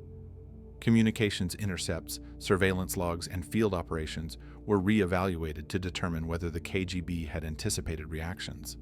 Each action taken based on his information now carried the shadow of doubt. Analysts worked feverishly to identify where the defectors' disclosures had influenced decisions, to determine whether any errors could have been exploited by Moscow, and to extract actionable insight from an intelligence windfall that now included layers of uncertainty and potential compromise. The human dimension, however, weighed heaviest. Handlers and debriefing officers, many of whom had developed rapport with Yurchenko, experienced not merely professional embarrassment, but deep personal frustration and dislocation. They had invested time, intellect, and empathy into managing him, interpreting his statements, and facilitating his integration into American intelligence protocols. The sudden reversal left them questioning not only procedures, but their ability to understand and predict human behavior under pressure. The lesson was humbling. Intelligence operations, for all their technical sophistication, remained vulnerable to human psychology, to instincts honed over decades, and to loyalties forged and reinforced in ways impossible to fully neutralize. Meanwhile, the broader Cold War landscape adjusted imperceptibly but materially. The episode reinforced Moscow's confidence, signaling to allies and adversaries alike that the Soviet intelligence apparatus was capable of both patience and precision. In Washington, the incident prompted a reassessment of defector protocols, operational safeguards, and the psychological evaluation of high-value assets. The human mind, once assumed to be malleable under controlled conditions, was now recognized as a variable of unpredictable magnitude, capable of reshaping strategic outcomes with subtlety and decisiveness. As weeks turned into months, the ripples continued. Analysts at Langley continued to revisit every interaction, every decision, every anomaly in Yurchenko's debriefings. The CIA instituted stricter procedures for monitoring defectors, increased psychological oversight, and revisited the fundamental assumptions underpinning asset reliability. Yet, beneath these procedural adjustments lay the unspoken acknowledgement that no system, however rigorous, could fully anticipate the actions of a single, highly trained, highly intelligent individual. Yurchenko's redefection had underscored a principle as old as espionage itself, that human agency could always redefine operational certainty, that loyalty could shift under pressure, and that even the most celebrated victories were always provisional. Ultimately, the aftermath in Washington was a mixture of operational recalibration, institutional introspection, and psychological reckoning. Yurchenko had returned to Moscow, but the consequences of his decision persisted in the corridors of the CIA, in congressional oversight offices, in allied intelligence communities, and in the strategic calculus of the Cold War. His redefection was not simply a reversal. It was a demonstration of the enduring complexity of espionage, the fragility of trust, and the profound influence of human psychology on global operations. In the months and years that followed, analysts, historians, and policymakers would repeatedly return to this single episode, dissecting its lessons, interrogating its implications, and acknowledging the uncomfortable truth. In the shadowed world of intelligence, no victory is final, no betrayal entirely predictable, and no individual inconsequential. The train from Helsinki into Moscow moved with quiet precision, a silent conveyor of inevitability that carried Vitaly Yurchenko through the European winter and back into the heart of a city that seemed to recognize him before he even emerged from the station. Snow clung to the iron rails and the edges of the city streets, coating the capital in a crystalline mask that belied the heat of celebration, waiting just beyond the cold. In his compartment, Yurchenko sat with the calm detachment of a man who had traversed a labyrinth constructed not by bricks and steel, but by decades of psychological conditioning, strategic patience, and the subtle orchestration of invisible hands. Each mile drew him closer not only to Moscow, but to the calculated reintegration that had been planned long before he had ever crossed the Atlantic. Every detail of his return was choreographed. The stations, the safe houses, the timings of messages and signals, the presence of select operatives to confirm his arrival and identity. It was the quiet perfection of a system in which every move, every step, was anticipated, measured, and rehearsed. As he stepped onto the platform, the familiar weight of Soviet structure wrapped around him. Officers who had watched his career from a distance now approached with a mix of formality and barely restrained exhilaration. Faces he had once known, some in passing, some through years of operational correspondence, greeted him with nods and gestures that spoke volumes.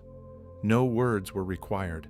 The ritual of return was encoded in every glance, every posture, every precise alignment of protocol. Yurchenko was back within the fold, and the machinery of recognition, of acceptance, was already in motion.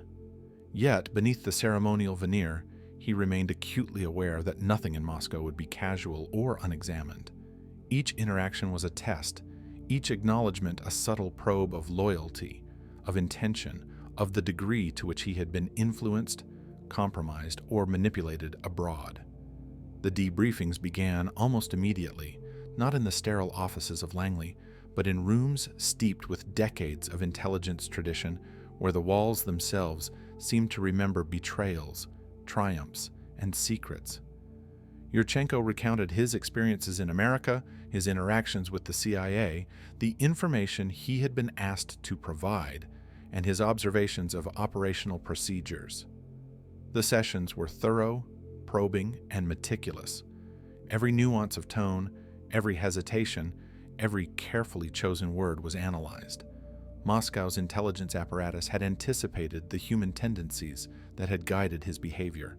Now they sought to understand fully the knowledge he had acquired, the vulnerabilities he had observed, and the potential lessons that could inform both ongoing operations and future strategy. Celebration, though present, was measured. High-ranking officials acknowledged the strategic victory with restrained applause and formal commendations. There was no ostentation, no overt revelry. The Soviet system preferred the quiet acknowledgement of success, the subtle reinforcement of hierarchy, and the cultivation of a sense that triumph had been earned through patience, discipline, and adherence to doctrine. Yurchenko was feted, yes, but he was also immediately repositioned within the intelligence ecosystem, reintroduced to the networks and structures that had guided his career, and subtly reminded that the work was never finished, the loyalty never absolute. Every recognition carried with it an implicit expectation that he would continue to serve, to embody the lessons of his experience, and to contribute to a system that thrived on precision, patience, and psychological mastery. The reintegration process was as much psychological as operational. Yurchenko navigated layers of ritual, protocol, and interaction designed to reestablish his sense of identity within the Soviet fold. Colleagues and superiors engaged in conversations that, while superficially procedural, were embedded with subtle cues, tests of alignment, markers of trust, and indicators of comprehension. He found himself weighing each response, calibrating every facial expression and gesture, aware that the success of his reintegration depended not only on the content of his words, but on their resonance within a highly attuned cultural and operational framework. Every detail was observed, every nuance assessed, and every reaction interpreted. The KGB's methods of reintegration were thorough, methodical, and psychologically exacting. Failure was rarely catastrophic, but it carried consequences that extended beyond the individual, shaping perception, trust, and the trajectory of future assignments. Even in the midst of celebration, Yurchenko felt the subtle, persistent weight of surveillance. Old routines, ingrained reflexes from decades in the KGB, dictated his caution. Every communication, every step outside the controlled environment of his official housing was monitored indirectly or directly to ensure alignment with expectations. This was not punishment, but procedure, a reaffirmation of the system's enduring priorities, that the individual, no matter how accomplished, remained within the orbit of collective purpose. Yurchenko's freedom, such as it was, existed within these parameters, a freedom bounded by structure, discipline, and the imperatives of state security. The psychological recalibration required him to reconcile two seemingly incompatible realities: the personal relief of returning to familiar structures, traditions, and hierarchies, and the professional awareness that his value now hinged on the precise management of information, perception, and loyalty. He understood that his American experiences, his exposure to the CIA's methodologies, the psychological pressures applied, and the operational assumptions observed, were now assets to Moscow, tools to refine Soviet counterintelligence protocols, and instruments to anticipate potential future defections. His own autonomy, though constrained, was repurposed. The same skills that had made him an effective defector now made him a conduit of insight, a living repository of adversary methodology, and a strategic resource to be deployed carefully and judiciously. The reintegration also carried symbolic weight. To the broader Soviet intelligence community, Yurchenko's return was not merely the recovery of a defector. It was proof that the system was resilient, capable of reclaiming its own, and able to exert influence across oceans and ideologies. Within internal communications, his experience was framed as exemplary: the patient cultivation of psychological influence, the anticipation of environmental stressors, and the orchestration of subtle nudges had all culminated in a controlled outcome. Analysts and operatives studied his trajectory not as anecdote, but as a template for future operational planning, reinforcing doctrines that emphasized endurance, subtlety, and the interplay of human psychology and systemic discipline. Assignments followed quickly, though they were framed as routine. Yurchenko was reinserted into analytical and operational planning roles, leveraging his firsthand knowledge of American intelligence methods and counterintelligence techniques. He participated in strategy sessions, contributed to the refinement of surveillance protocols, and advised on the psychological assessment of potential defectors. His insights were valued not only for their content, but for their immediacy. He had lived inside the system of the adversary, had navigated their structures, and had returned intact, bringing with him a perspective unavailable to anyone who had observed from afar. Each contribution reinforced his reintegration, solidifying both his status and his value to the Soviet apparatus. Yet, beneath the formal structures, Yurchenko carried the residue of his experience. Months of observation, pressure, and interaction with the Americans had left impressions that could not be erased. The subtle awareness of surveillance, the cognitive calibration required to manage a foreign system, and the psychological tension of defection and redefection had reshaped his perception of loyalty, agency, and the interplay between individual and state. He understood, perhaps better than most, that intelligence work was a domain of ambiguity, where outcomes were rarely binary, where trust and deception existed in constant tension, and where survival demanded both adaptability and patience. Moscow's celebration, therefore, was layered. It acknowledged triumph without excess, reinforced protocol without rigidity, and welcomed a returning operative whose value extended far beyond immediate operational insight. Yurchenko's reemergence symbolized the capacity of the Soviet system to endure, to reclaim, and to adapt, demonstrating that even the most audacious defections could be managed, redirected, and transformed into assets. Within this framework, he was not merely a defector returned, he was a lesson embodied, a living testament to the enduring interplay of human psychology, systemic design, and strategic patience. The city itself seemed to mirror the duality of his experience. Moscow's streets, cloaked in winter gray and muted sunlight, carried both familiarity and newness. The edifices of power, the corridors of influence, and the rhythms of intelligence operations had remained constant, yet his perception of them was irrevocably altered. He walked among them with a dual consciousness, one eye on the operational realities, the other attuned to the subtle signals of expectation, evaluation, and oversight. In every handshake, in every formal greeting, he interpreted both the explicit and the implicit, navigating a landscape as psychologically intricate as the networks of spies he had once managed and infiltrated. In the weeks that followed, reintegration deepened. Yurchenko participated in operational planning, trained colleagues in counterintelligence observation, and contributed to scenarios that leveraged his understanding of American methodologies. Each session reinforced the principle that knowledge of the adversary was both power and responsibility.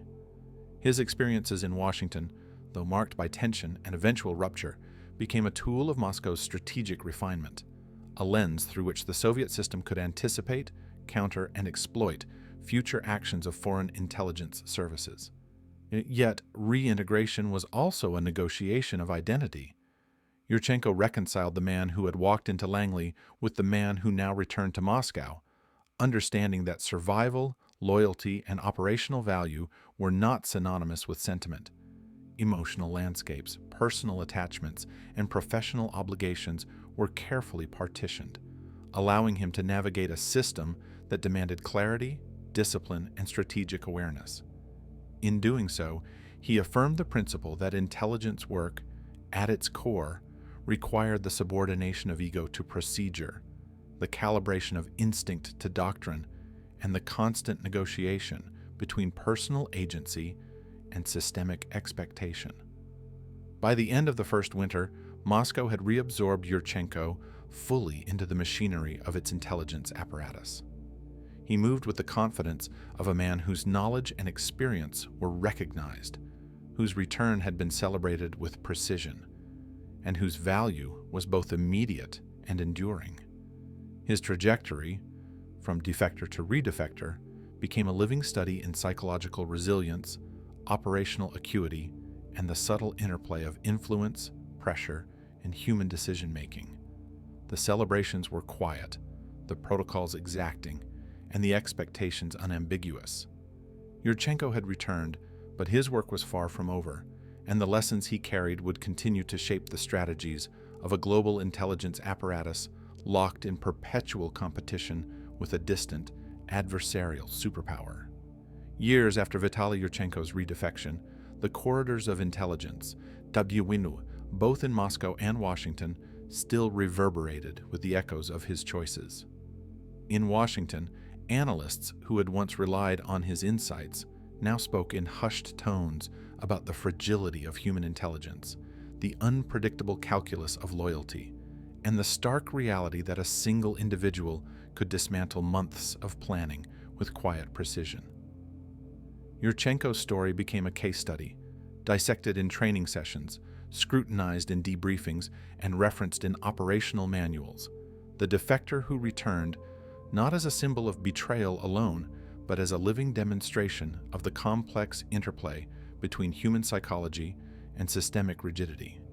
The CIA, shaken by the sudden reversal, overhauled protocols, introducing more rigorous psychological evaluations, tighter surveillance structures, and contingency plans designed to anticipate the unpredictable behavior of high-value assets. Yet even with these measures, every operative knew, deep in the marrow of their professional consciousness, that no protocol could entirely anticipate the decisions of a man like Yurchenko, trained, disciplined, cunning, and quietly autonomous. In Moscow, his return was immortalized with a calculated mixture of acknowledgement and discipline. Yurchenko's reintegration had been celebrated, but it was also a perpetual reminder to the intelligence community. The state's patience, preparation, and strategic foresight could reclaim even the seemingly lost. Within KGB circles, his case was discussed repeatedly, with senior operatives emphasizing the lessons embedded in his trajectory, how a defector's knowledge once gained could be redirected, how psychological pressure, applied subtly and persistently, could overcome superficial loyalties, and how operational patience, when combined with deep understanding of adversarial systems, could yield outcomes of both practical and symbolic significance.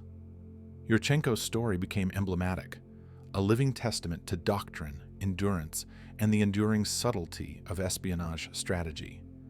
The legacy of his defection and redefection also shaped the philosophical approach to intelligence work. Analysts, handlers, and operatives across the Cold War intelligence apparatus were forced to confront an uncomfortable truth. The mind of a human asset, no matter how well understood, remained fundamentally autonomous. Training, conditioning, and observation could guide behavior, but they could not fully predict the choices made under pressure, isolation, or subtle manipulation. Yurchenko's actions illustrated that human unpredictability was not merely a variable to be managed, but a central feature of intelligence itself, demanding continuous reassessment, humility, and respect for the psychological dimension of espionage. Operational doctrine evolved in response. CIA protocols for defector handling were tightened to incorporate lessons learned from his case. Multi-layered surveillance, cross-validation of intelligence, psychological monitoring, and contingency planning became standard. Training for case officers included scenarios modeled directly on the Yurchenko episode, emphasizing the importance of anticipating the unforeseen, balancing trust and skepticism, and maintaining operational flexibility in the face of human complexity. His case became a benchmark for assessing the limits of influence, the resilience of loyalty, and the subtle interplay between coercion, persuasion, and voluntary action within high-stakes intelligence work. Meanwhile, historians and scholars analyzed the broader strategic implications. Yurchenko's redefection was not merely a personal or institutional event. It was a microcosm of the Cold War itself, a theater in which ideology, psychology, and operational precision collided.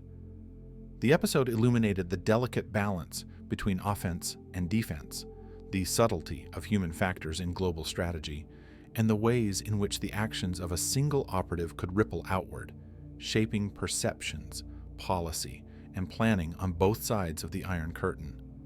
For Moscow, his return validated doctrinal patience. For Washington, it underscored vulnerability and the ever-present potential for systemic disruption. Within the intelligence community, the story served as both caution and inspiration. Analysts, once trained to seek control over information, were reminded that ultimate control was illusory. Operators, once confident in the predictability of human behavior, were cautioned that expertise could be undermined by a single, highly skilled individual. Yurchenko's trajectory became a narrative tool, a lens through which procedural successes, failures, and vulnerabilities could be evaluated. Each new generation of intelligence officers absorbed the lesson implicitly. Mastery of procedure alone could never compensate for the inherent complexity of human decision-making in the shadowed, high-stakes world of espionage. Yurchenko himself, in the years following his reintegration, occupied a careful equilibrium between visibility and operational utility. He contributed to planning, advised on counterintelligence, and participated in training exercises designed to simulate defector behavior and adversarial manipulation. Yet, he also remained an emblem of the unpredictable, a living reminder to colleagues that even those fully absorbed by the system retained capacity for independent thought, action, and, when circumstances aligned, disruption. His personal experience, walking into the CIA, cooperating, enduring isolation, and ultimately returning to Moscow, became both a teaching tool and a psychological benchmark for the intelligence community. The ripple effects extended beyond procedural and educational domains. Policymakers, confronted with the realities of his case, were compelled to recognize the limits of operational certainty, the influence of human behavior on strategic outcomes, and the fragility of intelligence as both a practical and symbolic resource. Discussions in classified briefings, strategy sessions, and congressional oversight hearings frequently invoked Yurchenko's case as evidence that even carefully curated intelligence could be reshaped, exploited, or reversed. In this sense, his narrative became inseparable from the broader calculus of the Cold War, influencing decisions, shaping doctrine, and embedding itself in the institutional memory of multiple intelligence agencies. Public perception, when fragments of the story eventually leaked, added another layer of complexity. Journalists, historians, and authors framed Yurchenko's journey in varying lights, as betrayal, as strategic cunning, as a human drama, or as an exemplar of the chessboard-like intricacies of espionage. Each narrative highlighted different facets, operational, psychological, ideological, but all acknowledged a central truth. His actions, both in defection and redefection, had tangible and enduring consequences that transcended the individual, influencing institutions, doctrines, and perceptions across continents. By the end of the Cold War, Yurchenko's story had achieved near-legendary status within intelligence circles. Analysts referenced him in operational manuals, instructors in training programs recounted his experiences, and historians cited his trajectory as a defining example of human complexity in espionage. The narrative served simultaneously as a guide, a warning, and a benchmark. It demonstrated both the power and limits of human intelligence, the consequences of underestimating psychological factors, and the enduring tension between systemic control and individual agency.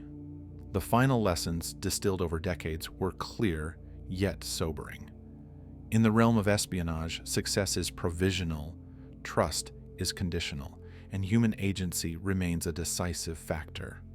Even the most celebrated defections, the most meticulously curated intelligence flows, and the most rigorous operational protocols can be rendered vulnerable by subtle psychological shifts, enduring loyalties, or carefully executed manipulations. Yurchenko's experience illuminated the necessity of humility, flexibility, and vigilance in intelligence operations, reinforcing that the human element, with all its unpredictability and depth, is both the greatest asset and the greatest risk in the pursuit of strategic advantage. For scholars, operatives, and policymakers alike, his story became an enduring reminder. Espionage is not merely the collection of information or the execution of procedure, but a complex dance of perception, influence, and human calculation. Victory is never final. Betrayal, whether anticipated or unforeseen, is always possible, and the lessons of a single individual can echo across decades, shaping doctrine, strategy, and the very understanding of what it means to engage in the shadowed world of intelligence. As the Cold War receded into history, the narrative of Vitaly Yurchenko remained a testament to the enduring interplay of psychology, strategy, and human choice. His journey, from Soviet colonel to defector, from CIA asset to redefector, encapsulated the uncertainty, tension, and moral ambiguity of espionage. It highlighted the operational genius of patient orchestration, the vulnerabilities inherent in human reliance, and the profound consequences that a single, skilled operative could impose upon global strategy. In the end, his story was neither holy triumph nor failure, neither purely loyalty nor betrayal, but a permanent fixture in the annals of intelligence history, a living embodiment of the delicate, dangerous, and endlessly fascinating art of espionage. As the story of Vitaly Yurchenko fades into the shadowed corridors of history, one thing becomes clear. In the world of espionage, every choice carries consequences that ripple far beyond what anyone can predict. A single defector, a moment of trust, a carefully hidden lie, each can reshape the balance of power, redefine loyalties, and leave a trail of intrigue that echoes for decades. Yurchenko's journey reminds us that in the spy world, Nothing is ever simple, nothing is ever final, and the line between victory and betrayal is razor thin. If this story left you questioning how fragile the world of intelligence really is, and how the decisions of one person can alter the course of history, make sure to hit that like button, subscribe to Chronicles of Sleep, and ring the bell so you don't miss our future deep dive documentaries into espionage, betrayal, and covert operations. And we want to hear from you. Comment below and tell us what part of Yurchenko's story shocked you the most, and from where in the world you're watching this unraveling saga of Cold War secrets. Thank you for joining us in uncovering one of the Cold War's most enigmatic intelligence episodes. Until next time, stay curious, stay vigilant, and remember, in the shadows, every secret has its price.